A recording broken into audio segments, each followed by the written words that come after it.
اعوذ باللہ من الشیطان الرجیم بسم اللہ الرحمن الرحیم۔ مومنین کرام، 13 شعبان کی رات جو کہ بہت بڑی عظمت والی رات ہے، 13، 14 اور 15 شعبان کی رات کو ایام بیز کہا جاتا ہے۔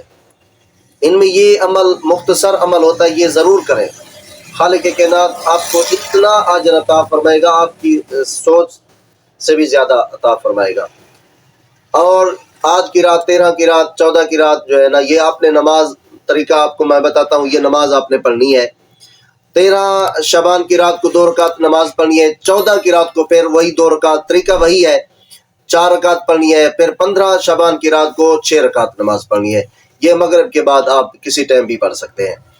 پہلی رکعت میں الحمد کے بعد سورۃ یاسین، سورۃ ملک اور سورۃ توحید، دوسری رکعت میں بھی اسی طرح الحمد کے بعد سورۃ یاسین، سورۃ ملک اور سورۃ توحید کی تلاوت کرنی ہے۔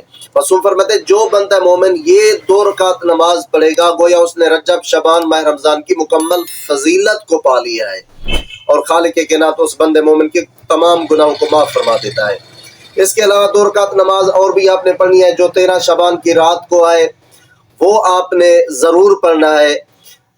آج کی رات وہ اس کا طریقہ یہ ہے، پہلی رکعت میں الحمد کے بعد آپ نے جو ہے نا سورۃ 3 اور دوسری رکعت میں الحمد کے بعد سورۃ زیتون کی تلاوت کرنی ہے۔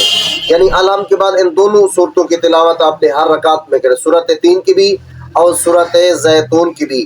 جب یہ آپ 2 رکعت نماز پڑھیں گے، معصوم فرماتے ہیں اس طرح آپ کو ثواب ملے گا جیسے بچہ ماں کے شکم سے بہ رہتا ہے، اس کے جسم کے اوپر کوئی گناہ نہیں ہوتا۔ 2 رکعت یہ نماز بندہ مومن پڑھ لے تو خالق کائنات اس کے گناہوں کو معاف فرما دیتا ہے۔